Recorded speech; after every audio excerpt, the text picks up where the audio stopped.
Hello there. Welcome to another late night edition of a philosophy lecture on Plato's Republic.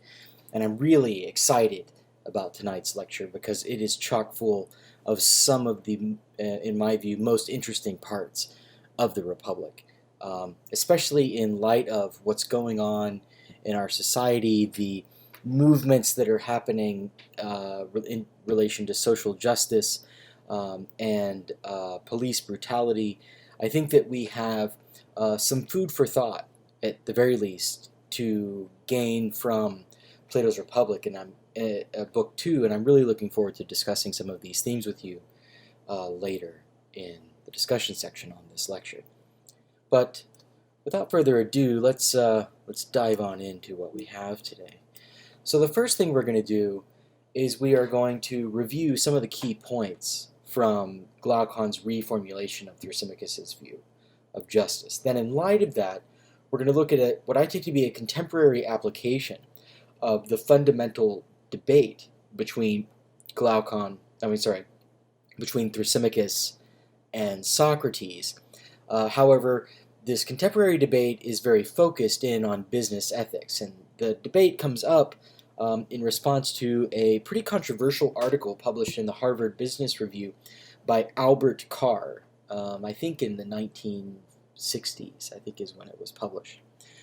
But anyway, we'll take a look at that and we'll see how it lines up with what we see in Plato's Republic.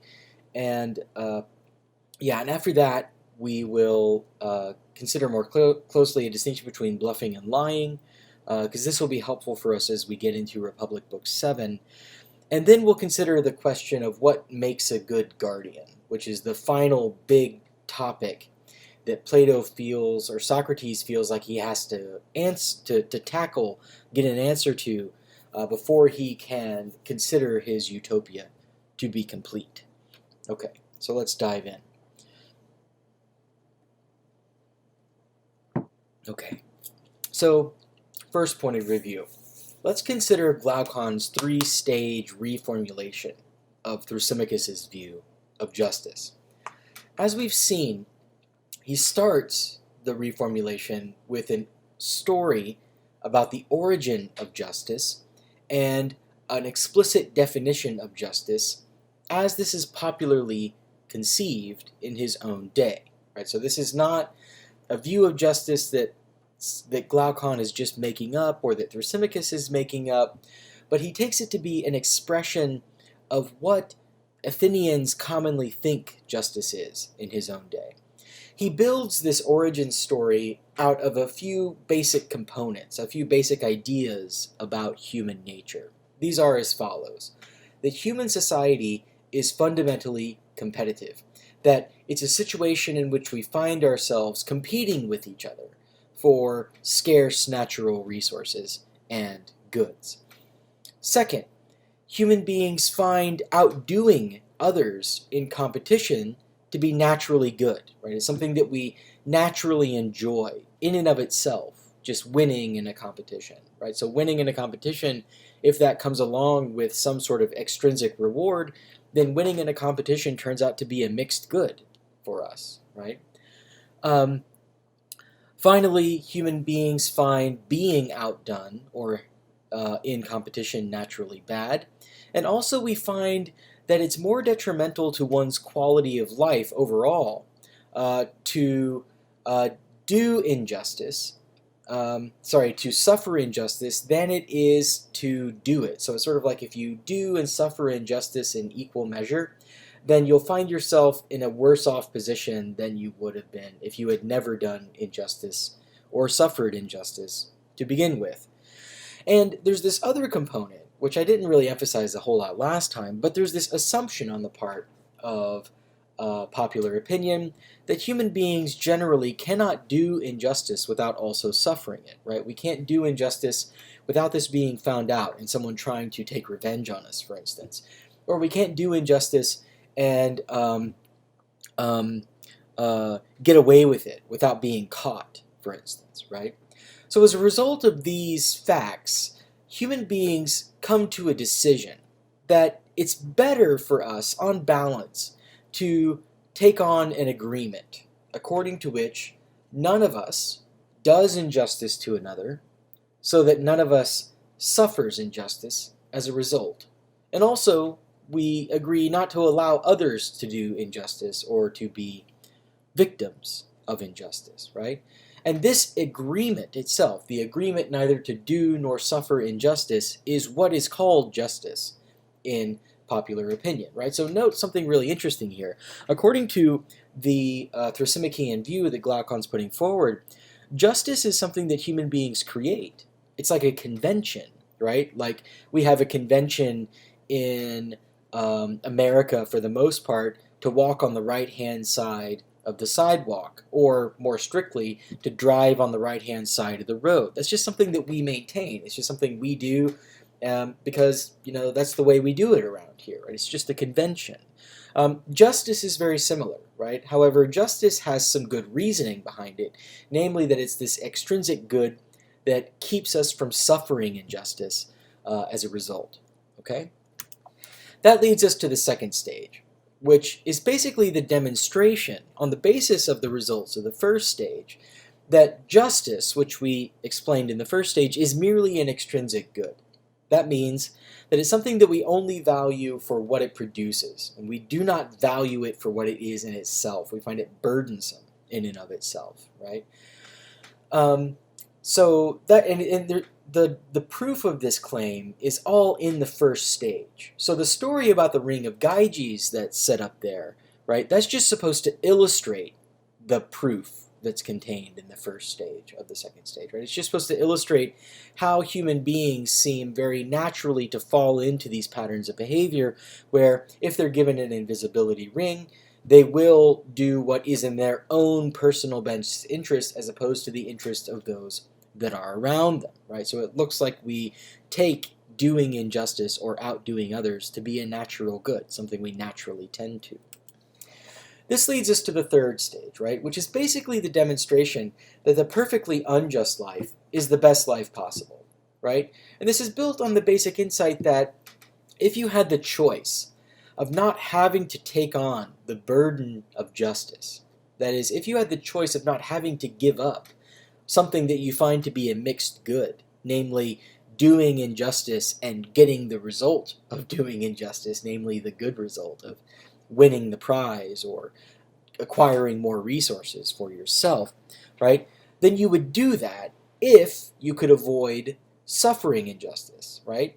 So if you could do injustice and not suffer injustice, that would be a better deal than neither to do nor to suffer injustice, right? It would be a case where we could have our cake, namely doing injustice, and eating it too. We could not suffer injustice as a result, right?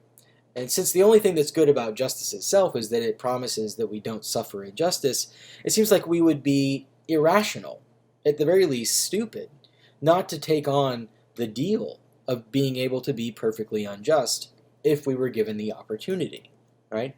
So that's basically the sophist challenge that Glaucon's trying to present to us and get us to see very clearly.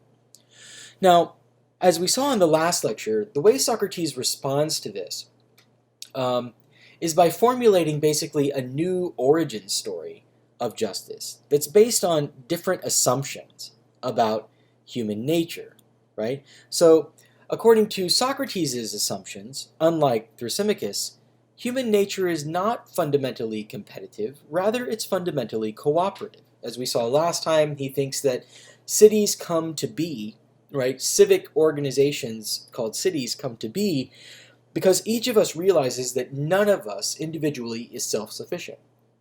And so we bind ourselves together into groups as helpers and partners in order to provide for the needs of each other.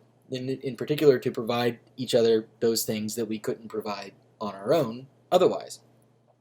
A second thing he suggests here is that humans find acting in ways that benefit others in cooperative activities to be things that also benefit themselves individually, right? So this is the idea that while in a competitive activity what's good for me is bad for everyone else, In a cooperative activity, on the other hand, what's good for me is also at the same time good for everyone else, right? And that's something that seems to be very attractive to human beings, right? So as a result, the basic nature of human virtue, right, the structure of human virtue that's to be found in a context of cooperative activity, such as being the member of a city, we'll have to find that out, right? We'll have to figure out what that is. And that's what Socrates is trying to do whenever he's imagining a perfectly good city, right? He's trying to say, okay, we're going to imagine a perfectly good city, that is, a city that performs its function well by means of its virtue, as we had discussed at the end of Republic Book 1 or the beginning of Republic Book 2, right? And since we've imagined this thing that's performing its function well by means of its virtue, that means that its virtues must be on display for us already in the utopia that we've just imagined, right? So all we're going to have to do to discover what justice is imagine a perfectly good city and then take a close look at how it's organized. Because the way that it's organized, such that it performs its function well, those will be the civic virtues. Those will be the virtues of the city-state, right? Okay, so that's at least the game plan. Now, so this is going more on what I was saying, right? That what Socrates is going to have to do is discover a perfectly good city to imagine this. And the first thing that he does in his response, as we saw, is he imagines a city. And he says that, look, a function of a city is basically to provide for the needs of its citizens. That's what cities do. And that the reason that's the function of cities is because only cities can do that. Only cities can provide for the needs of a group of human beings. So he also, the next step he makes, as we talked about last time, is to determine the first virtue of the city, which is, for Socrates, what I called the one person, one job rule. Or in other words, it's the law according to which everyone in the city does one and only one job as their function in the city. That is, they only do one thing in service to each member of the society, right? That's the first virtue of the city. The virtue at this point is not named, so we don't know which virtue it is. Like, okay, is this wisdom, or is it moderation, or is it justice after all? I mean, we don't know. He hasn't said yet. All he's done is he's pointed it out in the city. He's like, okay, this has got to be in the city if it's going to perform its function well, right? This has got to be one of the virtues that it's operating by. So that's the key point of Socrates' response, right? And one of the key differences that we see is, right, since Thrasymachus thinks human society is fundamentally competitive, this gives rise to a certain picture of what kinds of virtues a human being must have in order to be a good human being, right? Whereas Socrates, since he thinks that human society is fundamentally cooperative, this gives rise to a different picture, or a different set of virtues that a human being must have in order to be good in a cooperative exercise, right? So it's sort of like there's a different set of virtues that you need to have in order to be good in a competitive exercise, and sorry, there's a certain set you need to have for competition, and then a different set that you need to have for cooperation. At least that's what Socrates seems to be saying. So let's take a look at this kind of debate in a more focused area, namely in the area of business ethics. And the question that I want to raise from Carr's article, right, we can use Carr's article as a guide, right, is we can look for his answer to the question, what makes a good business person, right? In other words, if we're going to put this in a Platonic sort of framework, we would ask, okay, what is the function of a business person? And what virtues does a business person need in order to fulfill that function, right? Carr gives us more or less directly an answer to this question. So basically, according to Carr, in his article, Is Business Bluffing Ethical, says that the function of a business person basically is to exchange goods for a profit, right? So we're not going to dwell too much on that notion of whether that's really the appropriate function of business. Is that what business does? Well, it seems to be what business does, at the very least in our culture, right? In a capitalist economic system, that seems to be the goal of business. So the business person exchanges goods for a profit. That's their function. So what kinds of virtues does a business person need to have in order to perform that function well? Well, according to Carr, we can learn a whole lot about the nature of business, and so also the person doing business, namely the business person, by comparing it with poker. And he thinks that there's a pretty strong analogy between the good poker player and the good business person. Okay? So he says that a poker player must have intimate knowledge of the rules of poker. They must also have insight into the psychology of other players. They must have a bold front. They must have a considerable amount of self-discipline. And they must have the ability to respond swiftly and effectively to opportunities provided by chance. So he also thinks, however, that in order to be a good poker player, you also need to have the ability to feel no more than a slight twinge of sympathy, as he puts it, when you defeat your opponent, your competition in poker. I put business there, but in poker, right? You also need to have the ability to bluff without being caught, and you need to have the ability to bend and perhaps even break the rules without being caught, right? So that's his picture of the virtues of the business person, right? These are supposed to be the basic character traits of a good business of a business person if they are to perform the function of business well, according to Carr, right? Now, it's interesting to notice that these virtues that he lists, right? He doesn't characterize them strictly as virtues, but these things that we can recognize as virtues coming out of Plato, right? It's interesting to note that some of them don't seem bad on their own. They seem like the kinds of virtues that anyone would have to have, really, in order to be good at any sort of human activity, right? Like, it seems that for every craft, if someone's going to be a good practitioner of that craft, then they're going to have intimate knowledge of the rules that govern that craft, right? Like, if I'm going to be a good farmer, if I'm going to be good at growing vegetables, then I'm going to have to know the rules that govern vegetable growing, right? Like the rules of basic biology and meteorology to be able to predict the weather, probably other parts of other sciences like geology and a little chemistry and stuff like that, right?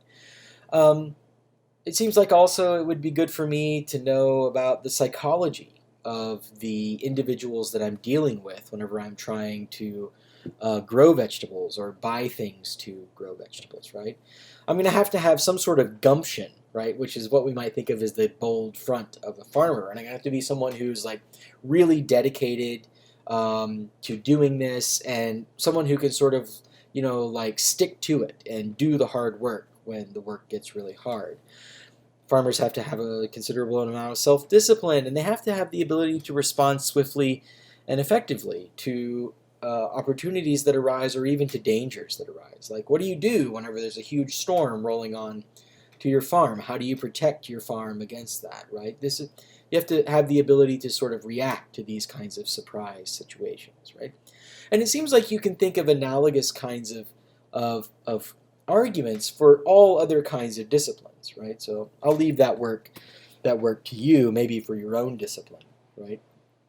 But whenever you combine these rules that don't seem so bad on their own with these others, and then suddenly it starts to seem like you're making a really bad mix, right? So if you combine these with someone who has the ability to feel no more than a slight twinge of sympathy whenever they defeat someone in some sort of transaction or interaction, or if they're able to bluff without being caught really well, or if they're able to bend and even break the rules without being caught, then even though they might end up being really good as a practitioner of a craft that seeks only their own advantage at the disadvantage of others, it seems like they would be a really terrible partner in any sort of cooperative activity, right?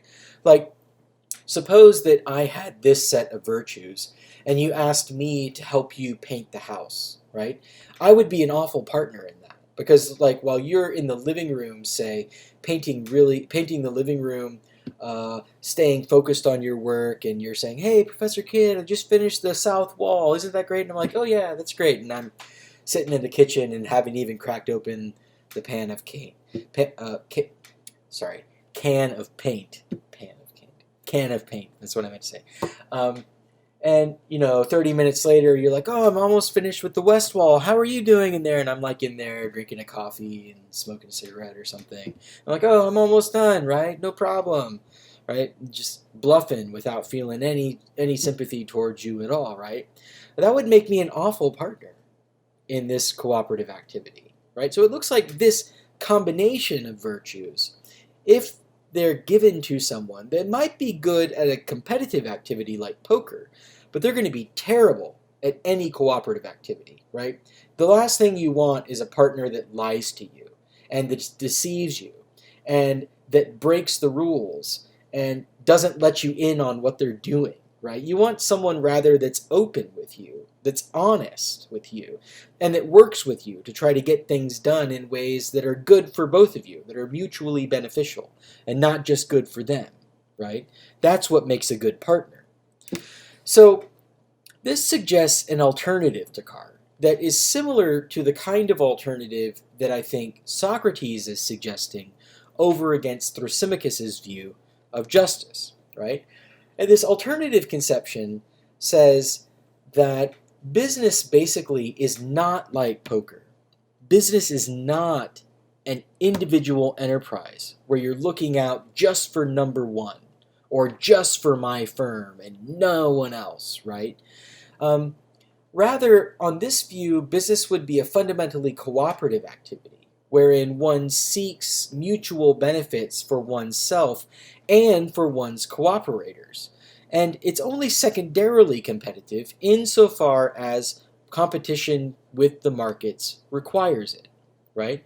So on this view, right, you would have a conception of the good business person as someone that has a different set of virtues, right? Basically, the business person on this kind of thing would have all of these that are not bad on their own, but they would have the opposite of these, right? Instead of feeling no sympathy when they defeat their competition, they would feel some sympathy because they would recognize, oh, the competition, even though it's my competition in the market, isn't my competition whenever it comes to my society as a whole, right? The business down the street that competes with me, they're my neighbors too, right? So there's this kind of cooperative basis that is part of our competitive enterprise in business. The same thing goes with being able to bluff without being caught, right?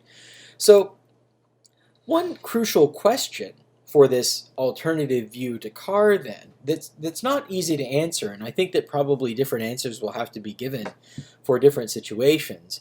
Instead of going into the nitty-gritty details for various scenarios, I'm just going to sort of leave it at this kind of abstract position. But the basic question for the alternative to Carr, which sees business as fundamentally cooperative, is basically this.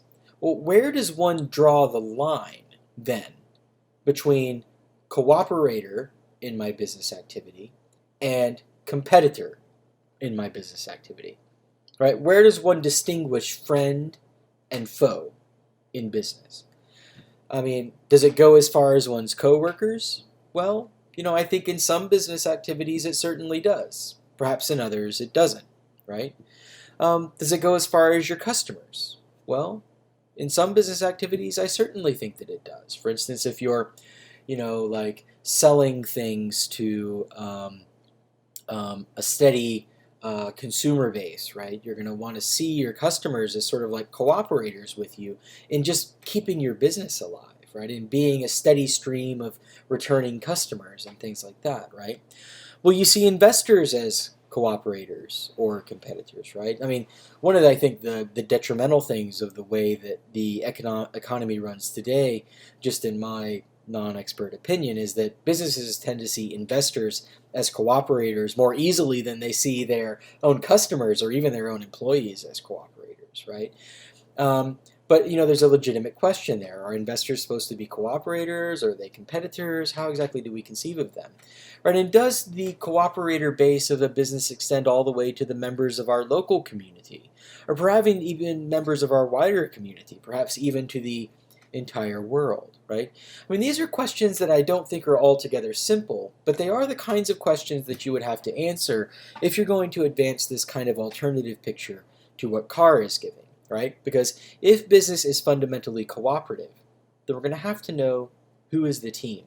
And answering that question takes a lot of hard work, but I do think that there's something more to this kind of cooperative picture, right? There's something definitely wrong with Carr's picture of business ethics, according to which bluffing is just another tool in the businessman's handbag, right? There's something strange about that because it seems to treat everyone outside of your immediate circle of business partners as competitors, as people to be bluffed and overcome and outdone, right? And it's not clear that that's really the way business operates. Much more, it's not clear that that's the way it should operate, right? In any case, I'll leave that where it is and just point out that what I'm trying to do here by directing us to Carr's article is to indicate a kind of contemporary Thrasymacheian vision of justice, but located in the world of business practice, and then to articulate in response to Carr a Socratic alternative to this picture. Okay, or at least begin to articulate that.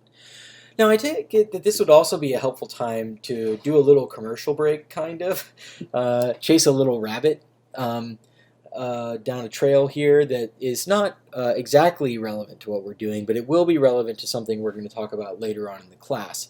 And that is, what is the difference between bluffing and lying, right? What is it to lie to begin with? Well, basically, to lie is this.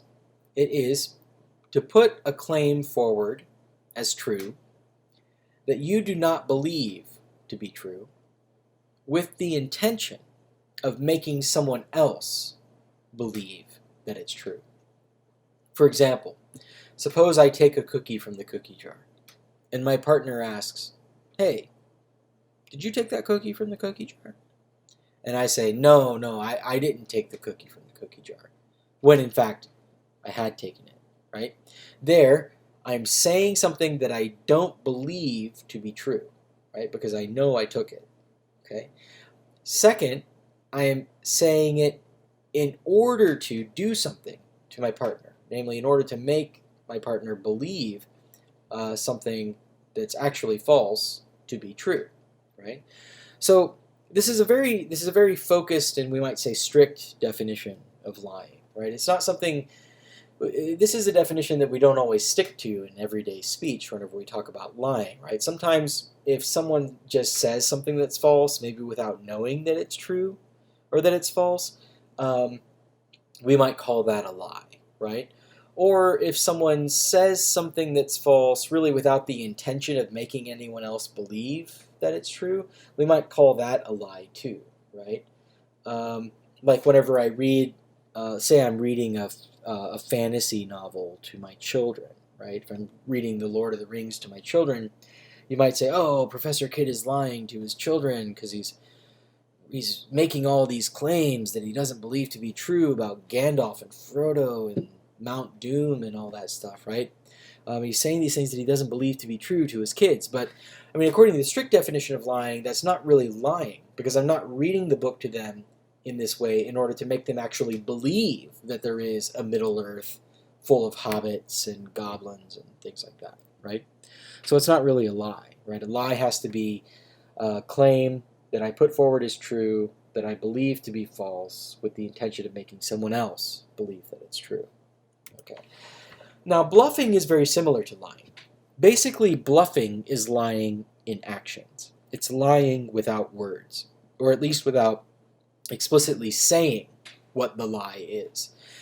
So the way I formulated it is basically to bluff is to say things and to act in a way that makes someone else believe that you take something to be true that you do not actually believe to be true, with the intention of making others believe that it's true. And there's a great example of this, right, in poker. In fact, the bluff in poker is a really great illustration of this. It matches the definition perfectly, right? Like if I have a really strong hand that I know is going to beat everyone else at the table, what I'll do is I'll bluff as if I have a weak hand, right? Like I might make faces kind of like this, like, oh, not very good, right?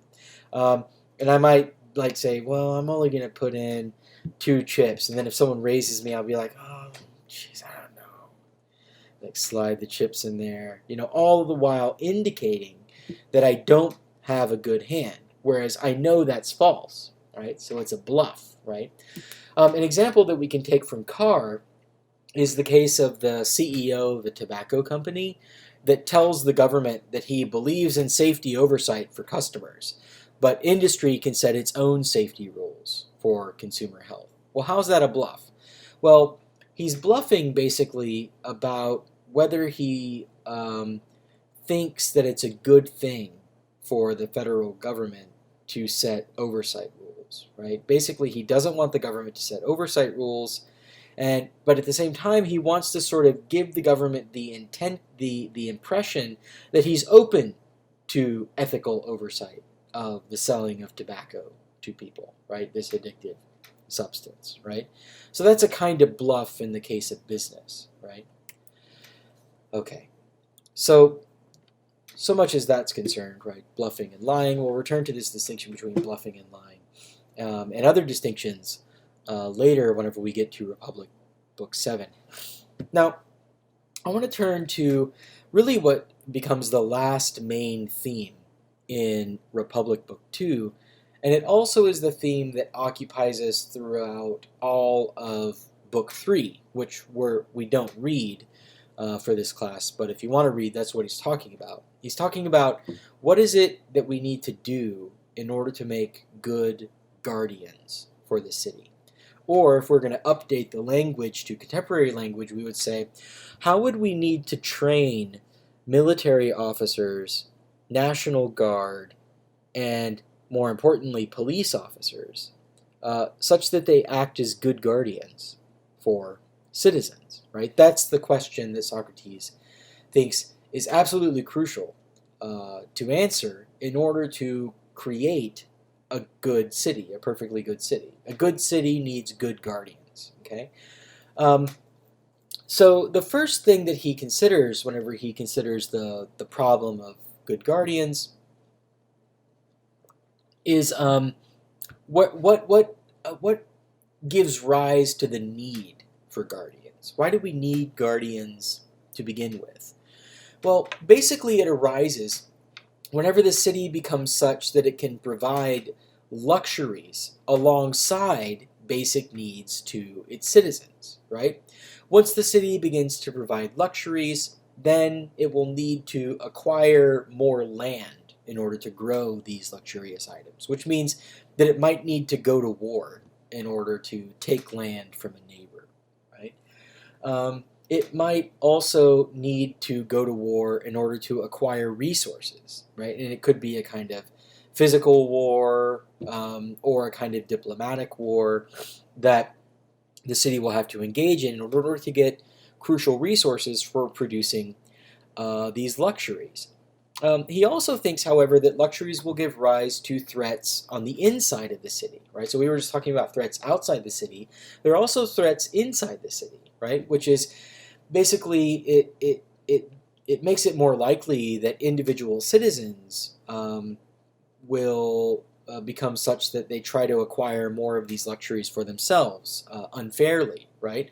Or they might try to steal it, or what's worse, they might develop addictions, and this is a kind of medical problem, right? So we'll have to have guardians that can sort of deal with people who have massive addictions and who have other sort of unhealthy balances of desire in their hearts, right?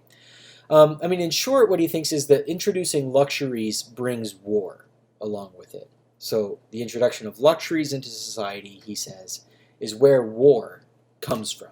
If there were no luxuries, Socrates thinks, then there would be no reason to go to war. I'm not really sure what I think about that claim, but it's an interesting one nonetheless. So, since the city needs to wage war, then it will need a warrior class. It will need a guardian class. Well, why is this? Well, it's basically because waging war, as Socrates understands it, and remember Socrates is a veteran, right? He's fought in battles and actually fought quite bravely. So he knows what he's talking about, right? And he says, well, okay, look, waging war is obviously a profession. It's not just something that anyone can do and do well. It's something that requires a lot of training and a quite specific set of virtues in the soul as well as in the body of the individual to be a good warrior, right? And since everyone in the city can have one and only one job, you remember that rule that was established, that's the first virtue of the city, then that means we're going to have a dedicated class of warriors, a dedicated class of guardians for our city. It can't be such that, Farmer Bob on Saturdays plays policeman, and then, school teacher Sandy on Sunday plays policewoman, and then Tom the cobbler on Monday, right? It can't be like that, because everyone's got to have one and only one job. To do otherwise would be to violate the strictures that are put in place in order to make the city function well. So we have to have one class of people that's our warrior class. And so Socrates asks, okay, well, what is it that we need to put into these human beings? What are the kinds of things that they need to have in order to be good guardians? I mean, basically what he's asking here is, okay, if we're looking at all of our citizens in the city, right, what do we look for in these individuals in order to determine who's going to be part of the guardian class? Well, he makes this really interesting analogy, and it's super interesting to me for a variety of reasons. One of which is that I'm a huge fan of dogs, especially the American Pit Bull Terrier. Right? I have an American Pit Bull Terrier. I think they're fantastic dogs, and they're woefully misunderstood. And one of the things I'm really interested in is the way in which, right, the kinds of perceptions that we have of guardians might be analogous to the kinds of perceptions and maybe even misconceptions that we sometimes have about dogs, especially so-called dangerous breeds, right? Which I think, dangerous breeds, that's kind of a myth, actually, as I think it, but we'll get to that later. But in any case, what Socrates says here is that basically the same things that we look for in a pedigree young dog are the same things that we need in our well-born youth who are going to be our guardians. In particular, each is going to need, on the physical side of things, right, keen senses. They're going to need to be quick so they can catch things, right? They're going to need to have strength in case they have to fight it out with what it captures. And the last thing is something really important. He says that they also need this thing that he calls spirit. Now, in discussion section, we'll talk more about what spirit is, but for now, let me say this. Spirit is not what a cheerleader has, right? It's not like peppy spirit, right? It's rather the kind of thing that we would think of an athlete having before they're about to go onto the field in order to compete, right?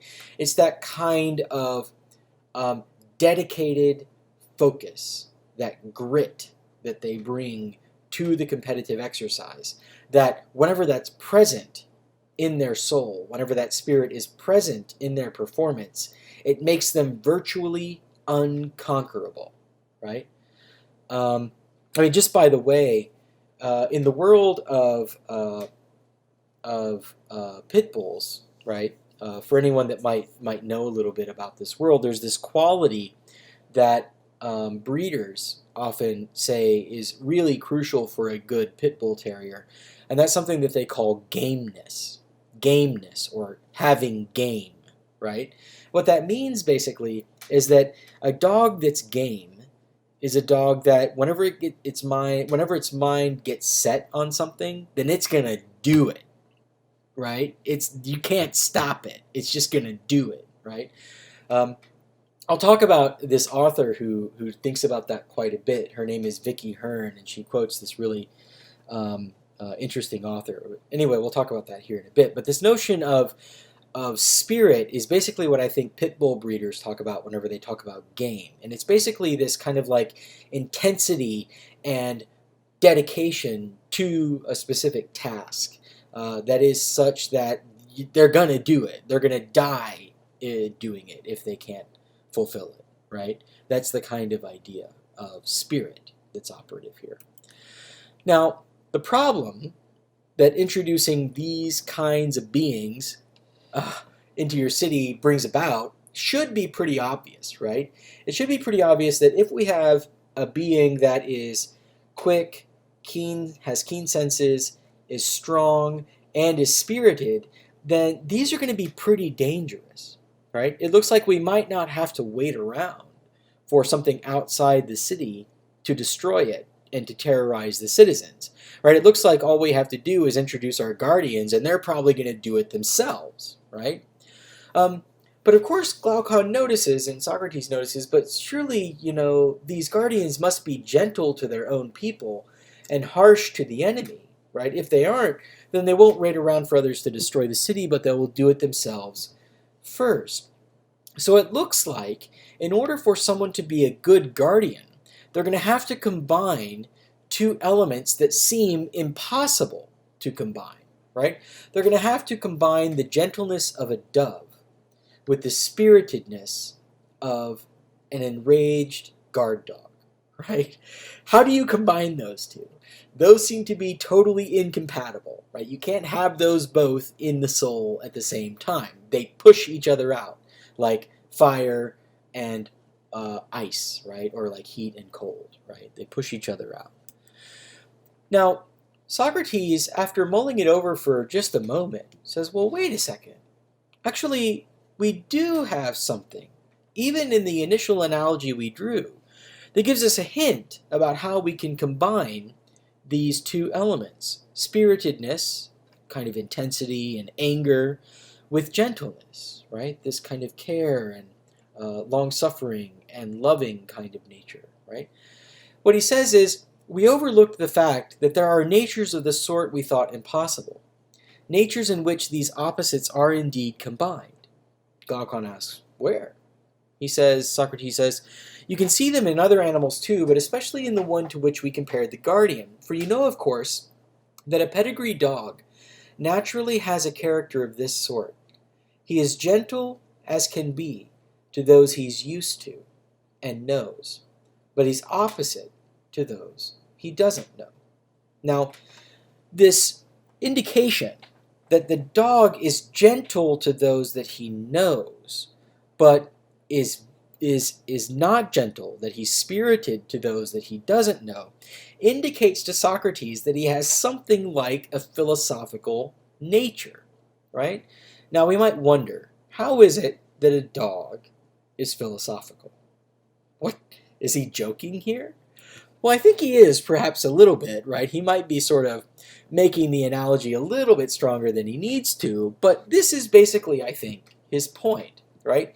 Why philosophical? Well, the key idea is that the pedigree dog judges someone to be friendly only on the basis of what it knows. And it treats anyone that it doesn't know as a foe, right?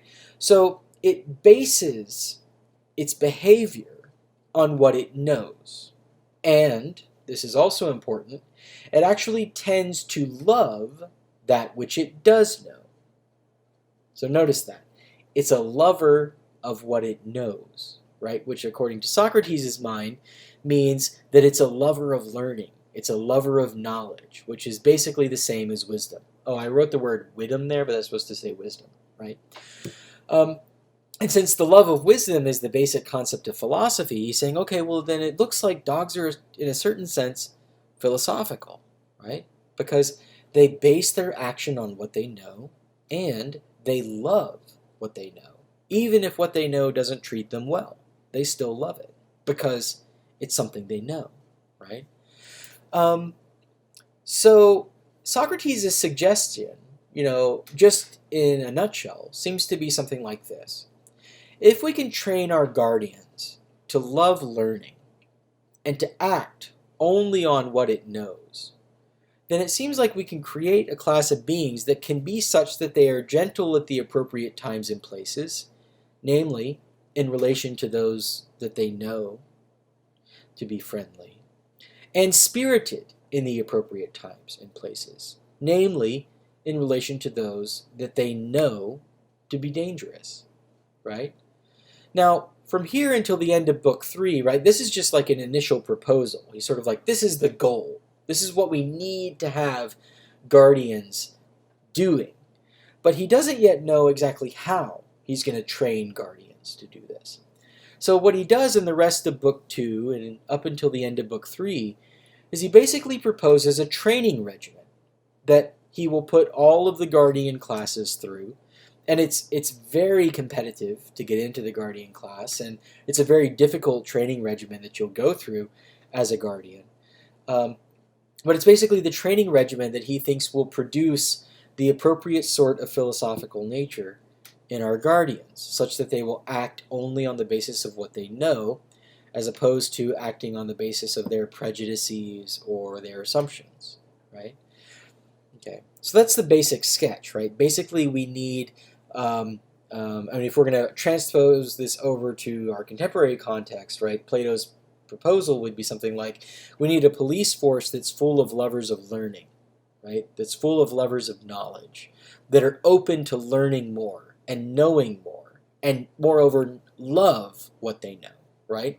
And this would include, people and cultures and routines and aspects of everyday life in a community that they know, right? This tendency to love what they know will have to be present in the character of every guardian that we have in our society. Okay, now let me end today with something that is something of a tangent. So who I have pictured here on the screen is one of my favorite authors. She's not a philosopher. She was actually a professor of literature at Yale University. Her name is Vicky Hearn. She was also a dog trainer and a horse trainer. And the dog that you see sitting on the bed there before her, cuddling with her cat, is her pit bull terrier. I've forgotten the dog's name, but she trained this dog to compete in sports and things like that. And she took this dog with her. Get this, she took this dog with her to the office, like attended her classes and stuff like that. And she said that it was interesting. Like, a lot of people were really scared of the dog because it's a pit bull. It's going to kill you. It's going to snap. It's going to, you can't trust these things. And she thought that this was just a total misconception, right? And one of my favorite articles on this idea that sort of focuses on the same sort of constellation of concepts that we were thinking about in thinking about the genuine dangers that guardian classes pose in our society and the things that we can do in order to counteract these dangers. Thinking about this in relation to dogs, right? Dogs have genuine dangers associated with them, right? So what can we do in order to address these dangers? Well, one of my favorite articles to think about in relation to that question, in relation to dogs in particular, is this article called "Lo, the American Pit Bull Terrier" by Vicky Hearn. I'm going to post this article on the website, and yeah, we can talk about it a little bit in discussion if you're eager to know more about it. But anyway, that's all I have for you today. I hope you found this helpful, and I will gladly see you later. Bye-bye.